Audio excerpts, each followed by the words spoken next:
नमस्कार।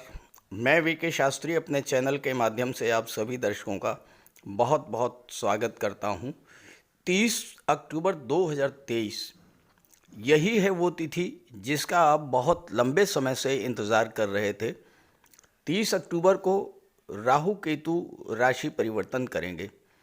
राहु अपनी वर्तमान मेष राशि को छोड़कर देवगुरु बृहस्पति की राशि मीन राशि में गोचर करेंगे और केतु शुक्र की राशि तुला राशि को छोड़कर कन्या राशि में गोचर करेंगे।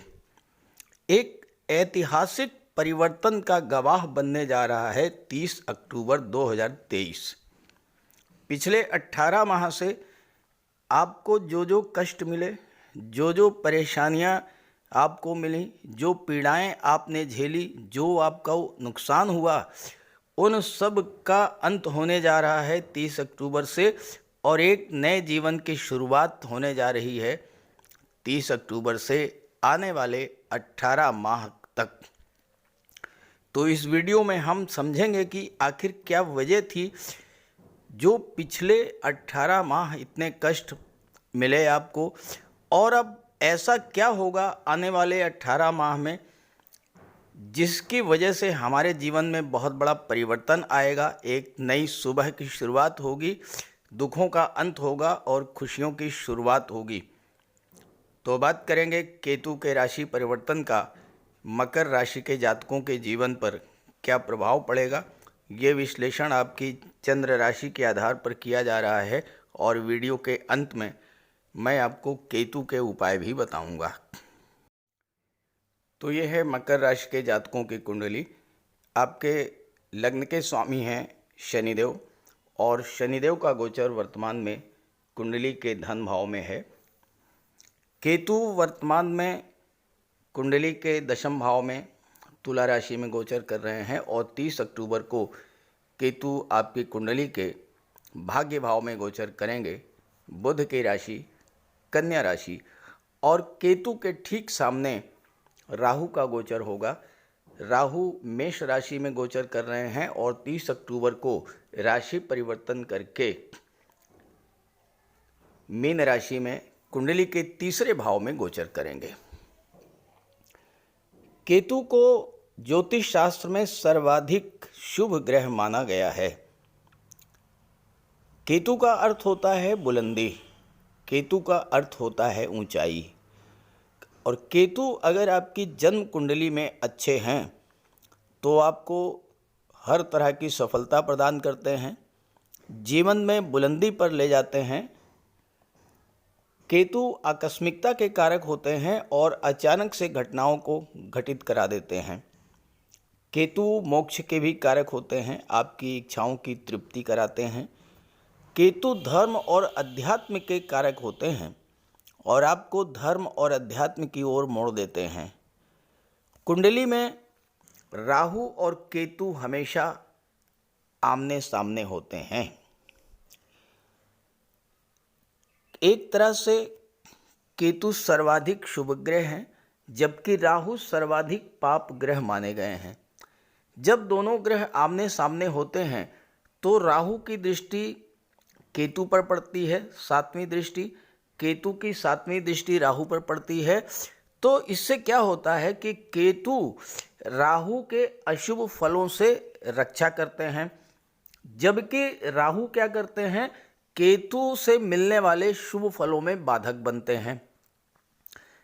केतु अलगाव के कारक होते हैं जबकि राहु डीप अटैचमेंट के कारक होते हैं।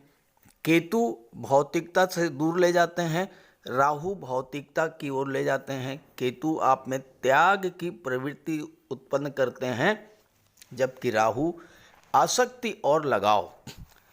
स्वभाव से दोनों ही बिल्कुल एक दूसरे से अलग हैं।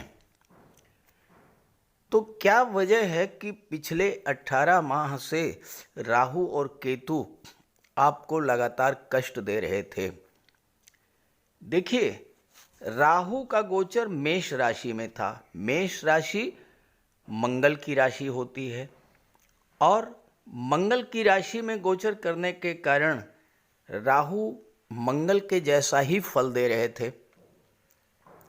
देखिए, राहु और केतु क्या हैं? ये छाया ग्रह हैं। जिस राशि में गोचर करते हैं उसी के स्वामी के अनुसार कार्य करते हैं, उसी के स्वभाव को, गुण को अपना लेते हैं। अब राहु मंगल की राशि में गोचर कर रहे थे, मेष राशि में।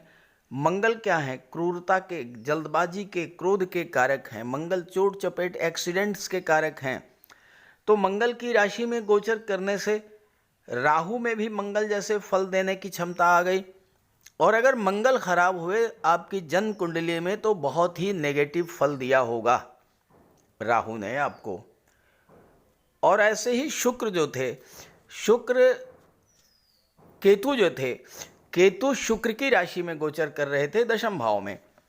अब देखिए, केतु क्या है? धर्म अध्यात्म के कारक हैं, त्याग के कारक हैं। शुक्र भोग, आकर्षण और प्रेम के ग्रह हैं। तो दोनों का स्वभाव बिल्कुल अलग है। विपरीत स्वभाव की राशि में गोचर करने के कारण केतु भी अच्छा फल नहीं दे पा रहे थे, और इस वजह से पिछले 18 माह का जो केतु और राहु का गोचर रहा वो आपके लिए विशेष कष्टदायी था। अब क्या स्थिति है? केतु बुध की राशि में, कन्या राशि में गोचर कर रहे हैं, तो सीधी सी बात है कि बुध जैसा ही फल देंगे। केतु भी शुभ ग्रह हैं, बुध भी शुभ ग्रह हैं। और अगर आपकी जन्म कुंडली में बुध अच्छे हुए तो फिर केतु आपके लिए बहुत अच्छा फल प्रदान करेंगे। और ठीक इसी तरह से राहु का गोचर गुरु की राशि, मीन राशि में है। देवगुरु अत्यंत शुभ ग्रह हैं, तो स्वाभाविक है कि राहु भी शुभ फल देंगे, देवगुरु के जैसा ही फल प्रदान करेंगे। यही वजह है कि आने वाले 18 माह आपके जीवन में बहुत बड़ा सकारात्मक परिवर्तन लेकर के आ रहे हैं। अब चलिए केतु के प्रभाव को समझते हैं। केतु का गोचर आपकी कुंडली के सबसे शुभ भाव नवम भाव में हो रहा है, बुध की राशि कन्या राशि में। और यहाँ पर केतु बिल्कुल बुध के जैसा ही फल आपको प्रदान करेंगे। नवम भाव भाग्य का होता है, धर्म का होता है, पिता का होता है, उच्च शिक्षा का होता है और तीर्थ यात्राओं का होता है। अब देखिए, केतु भाग्य भाव में है, राहु तीसरे भाव में है। राहु की दृष्टि केतु पर पड़ेगी। राहु देवगुरु की राशि में गोचर कर रहे हैं और देवगुरु भाग्य के कारक हैं। तो ऐसे में भाग्य इस समय पूरी तरह से आपका साथ देगा।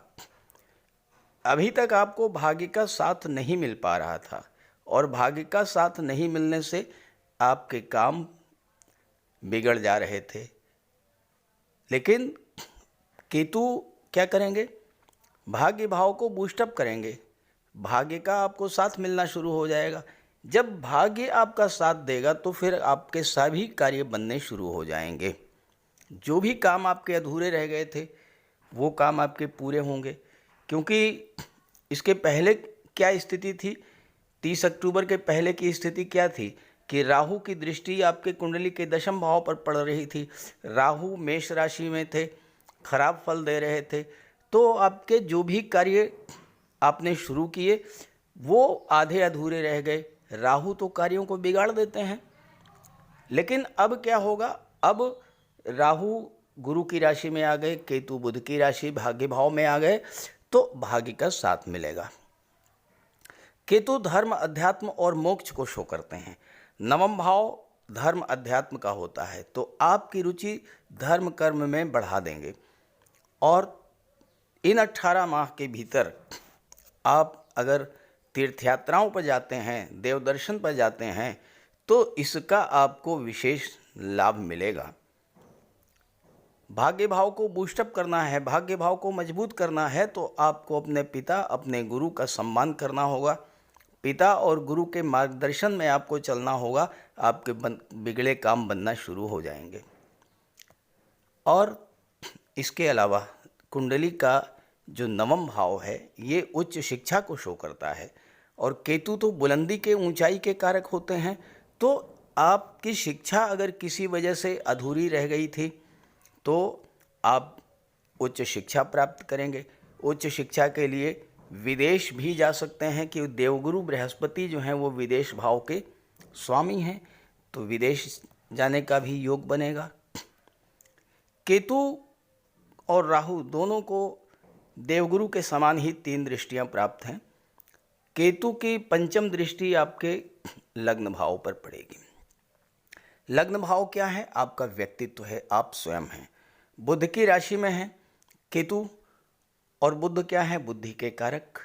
तो आपकी बौद्धिक क्षमता को बढ़ाएंगे, आपकी निर्णय शक्ति को बढ़ाएंगे, आपके इंटेलिजेंस पावर, मेमोरी पावर को बूस्टअप करेंगे।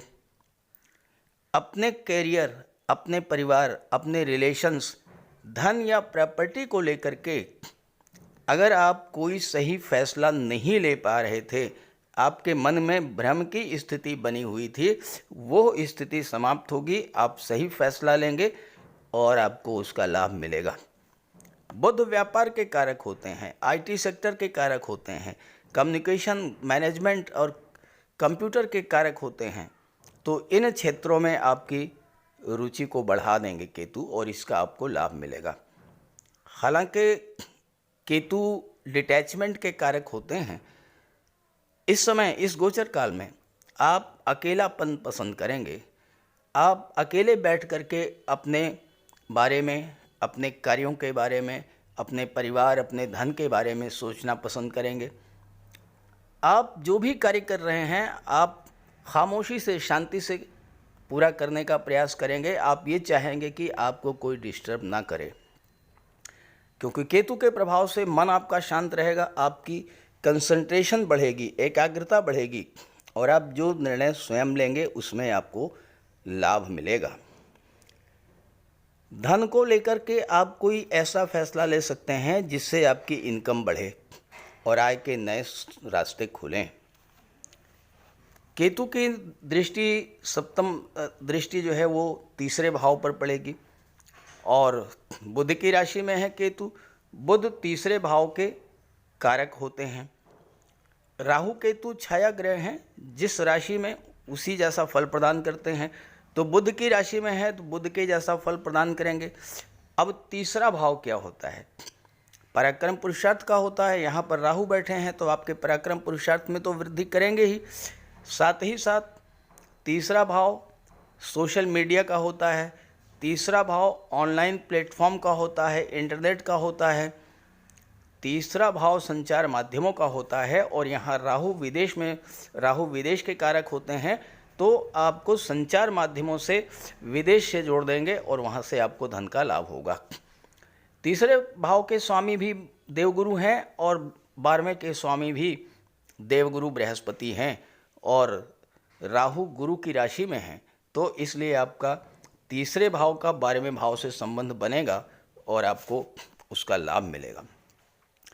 यात्राओं से आपको लाभ मिलेगा, भाई बहनों से आपके संबंध अच्छे हो जाएंगे। और राहु क्या है, केतु क्या है, ये छाया हैं। तो फोटो रिलेटेड जो एरियाज़ हैं, जैसे कि फिल्म इंडस्ट्री है, टीवी सीरियल है, मॉडलिंग है, इंटरनेट है, यूट्यूब है, फेसबुक है, इन सब क्षेत्रों से आपको विशेष लाभ की स्थिति बनेगी। हालांकि फिल्म इंडस्ट्री और टीवी सीरियल या मॉडलिंग का क्षेत्र आपको सफलता तभी मिलेगी अगर आपकी जन्म कुंडली में शुक्र भी मजबूत स्थिति में हो। केतु की नवम दृष्टि कुंडली के पंचम भाव पर पड़ेगी। पंचम भाव त्रिकोण का भाव है, नवम भाव भी त्रिकोण का भाव है। एक त्रिकोण में गोचर करते हुए दूसरे त्रिकोण पर केतु की दृष्टि पड़ेगी, और पंचम भाव भी सबसे शुभ भाव माना जाता है। शिक्षा का, संतान का, लव रिलेशंस का, आपकी क्रिएटिविटी का, पूर्व संचित कर्मों का, आपके इष्ट देव का, और लॉटरी और शेयर से लाभ को दर्शाता है पंचम भाव। छात्रों के लिए केतु का ये गोचर बहुत अच्छा रहेगा। बुद्धि बल तीव्र होगा, कंसंट्रेशन बढ़ेगा, भाग्य का भी आपको साथ मिलेगा। बुध आपकी कुंडली के छठे भाव और 9वें भाव के स्वामी हैं। छठा भाव नौकरी का होता है, नवम भाव भाग्य का होता है, तो नौकरी का संबंध भाग्य से बन गया और यहाँ पर केतु का गोचर है तो छात्रों को नौकरी मिलने का प्रबल योग बनेगा। केतु अलगाव को शो करते हैं, अकेलेपन को शो करते हैं। आप एकांत में बैठकर शांति से पढ़ाई करेंगे। राहु बुलंदी को शो करते हैं, आप बड़ा लक्ष्य लेकर चलेंगे और सफलता अर्जित करेंगे। कुंडली का पंचम भाव जो है ये शेयर और लॉटरी से लाभ को दर्शाता है। केतु और राहु आकस्मिकता के कारक होते हैं। अचानक से आपको शेयर मार्केट से या लॉटरी से लाभ मिल सकता है। संतान के लिए भी केतु का ये गोचर बहुत अच्छा रहेगा। नवम भाव में केतु बैठे हैं, संतान भाव पर दृष्टि डाल रहे हैं, तो संतान की भी भाग्योन्नति होगी। और अगर आपको इस गोचर काल में संतान की प्राप्ति होती है तो आपकी संतान तो यही ग्रह स्थितियां लेकर के आएगी। परम भाग्यशाली संतान की प्राप्ति होगी। उसके जन्म लेते ही आपकी भी भाग्योन्नति हो जाएगी। पंचम भाव आपकी क्रिएटिविटी को शो करता है। केतु शार्पनेस के कारक होते हैं। आपकी बुद्धि अत्यंत तीव्र होगी। आप कुछ नया करेंगे, कुछ नई खोज करेंगे और इसका आपको लाभ मिलेगा। बुध छठे भाव के स्वामी है तो नौकरी और रोजगार का भी योग बनेगा। हालांकि केतु लव रिलेशंस के लिए ज़्यादा अच्छे नहीं होते हैं, क्योंकि केतु के प्रभाव से आप एकांत प्रिय होंगे, अकेले रहना पसंद करेंगे, तो रिलेशंस के लिए तो केतु का गोचर अच्छा नहीं होगा। ये तो बात हो गई केतु की। अब अगर केतु के साथ राहु की बात ना की जाए तो वीडियो अधूरा रह जाएगा, क्योंकि राहु और केतु दोनों एक साथ गोचर करते हैं। तो राहु के बारे में भी बात कर लेते हैं। राहु का गोचर आपकी कुंडली के पराक्रम भाव में होगा 30 अक्टूबर को, लेकिन अभी तक पिछले 18 माह से केतु चौथे भाव में गोचर कर रहे थे। पिछले 18 माह में आपको जो कष्ट मिले हैं उसमें बहुत बड़ा योगदान राहु का रहा है। केतु की वजह से कोई विशेष कष्ट आपको नहीं मिला, लेकिन राहु की वजह से बहुत ज़्यादा कष्ट आपको मिले होंगे, क्योंकि राहु जो हैं वो मंगल की राशि में थे, गोचर कर रहे थे। और मंगल जो हैं वो एक उग्र ग्रह हैं, जल्दबाजी के कारक हैं, लड़ाई झगड़े के कारक हैं, क्रोध के कारक हैं। और चौथे भाव में राहु का गोचर था। यहाँ पर राहु के साथ गुरु का भी गोचर था, गुरु चांडाल योग भी बन रहा था। तो प्रॉपर्टी संबंधी विवाद उत्पन्न हुआ होगा, परिवार में कलह का वातावरण बना होगा, मातृभूमि से दूर जाना पड़ा होगा और माता का स्वास्थ्य भी अच्छा नहीं रहा होगा। लेकिन जैसे ही राहु राशि परिवर्तन करेंगे, देवगुरु बृहस्पति अपना पूरा शुभ फल आपको प्रदान करना शुरू कर देंगे। अब राहु आ जाएंगे तीसरे भाव में, और तीसरा भाव जो होता है राहु का पक्का घर होता है। तो यहाँ पर तो राहु बहुत अच्छा रिजल्ट आपको देंगे, क्योंकि राहु जो हैं ये आपकी अतीन्द्रिय शक्ति, इंट्यूशन पावर को बूस्टअप करेंगे। भविष्य में क्या होने जा रहा है इसका आभास आपको पहले से हो जाएगा, उसी के अनुसार आप अपनी प्लानिंग कर लेंगे। राहु जैसा मैंने बताया कि छाया हैं, तो फोटो रिलेटेड एरिया से आपको जोड़ देंगे। राहु विदेश के कारक हैं। तीसरे भाव में राहु कारक होते हैं। तीसरा भाव राहु का पक्का घर है और यहाँ पर राहु बहुत अच्छा रिजल्ट देते हैं। गुरु की राशि में है तो राहु के फल में शुभता आएगी। गुरु 12वें भाव के स्वामी हैं। राहु विदेश भाव से आपका संबंध बना देंगे और आप ऑनलाइन माध्यमों से जुड़ करके, संचार माध्यमों से जुड़कर विदेशी व्यापार में सफलता अर्जित करेंगे। विदेश जाने का योग बनेगा, विदेशों से आपको लाभ मिलेगा। राहु की पंचम दृष्टि जो है वो 1, 2, 3, 4, 5 कुंडली के सप्तम भाव पर पड़ेगी। अब देखिए, राहु अचानक से घटनाओं को घटित करा देते हैं। गुरु जो हैं वो विवाह के कारक होते हैं। गुरु की राशि में है राहु और दृष्टि सप्तम पर डाल रहे हैं, जो कि आपके विवाह का होता है, दाम्पत्य जीवन का होता है। तो राहु के प्रभाव से अचानक से आपका विवाह का योग बनेगा। साथ ही साथ राहु के प्रभाव से आपके दाम्पत्य जीवन में भी जो तनाव या कटुता की स्थिति बनी थी वो समाप्त होगी। और पार्टनरशिप में व्यापार वगैरह कर रहे हैं तो उसके लिए भी बहुत अच्छा रहेगा। व्यापारियों के लिए, बिजनेस के लिए भी राहु की दृष्टि बहुत सकारात्मक फल देने जा रही है, क्योंकि गुरु के साथ है, गुरु की राशि में है। राहु की दृष्टि नवम भाव पर पड़ी गई, इसके बारे में तो चर्चा पहले ही हो चुकी है। भाग्य भाव को बूस्टअप करेंगे, भाग्य का साथ मिलेगा। राहु का बेस्ट रेमेडी है गंगा स्नान। तो जैसा मैंने बताया, केतु यहाँ गोचर कर रहे हैं। अगर आप इन 18 महीनों में, आने वाले 18 महीनों में तीर्थ यात्रा पर जाएंगे, देव दर्शन के लिए जाएंगे और आपने 1-2 बार भी गंगा स्नान कर लिया तो भाग्य का आपको पूरा पूरा साथ मिलता रहेगा। और राहु की नवम दृष्टि कुंडली के एकादश भाव पर पड़ेगी, लाभ के भाव पर। तो राहु आपको हर तरह का लाभ प्रदान करेंगे। यहाँ पर आप अपने बुद्धि बल से कुछ ऐसी प्लानिंग करेंगे जिससे कि आपको आय प्राप्ति के नए नए साधन मिलने शुरू हो जाएं। राहु के प्रभाव से आपकी इनकम बढ़ेगी और आपके सोशल रिलेशंस भी आपके बेहतर होंगे। तो इस तरह से राहु और केतु दोनों का ये जो गोचर है ये आपके लिए बहुत अच्छा फल देने वाला होगा। अब अगर आपकी जन्म कुंडली में राहु केतु अच्छे हैं तो अच्छे फल मिलेंगे। अगर केतु या राहु कमज़ोर हुए तो राहु के उपायों पर तो पर्याप्त चर्चा हो चुकी है, केतु के उपायों पर बात कर लेते हैं।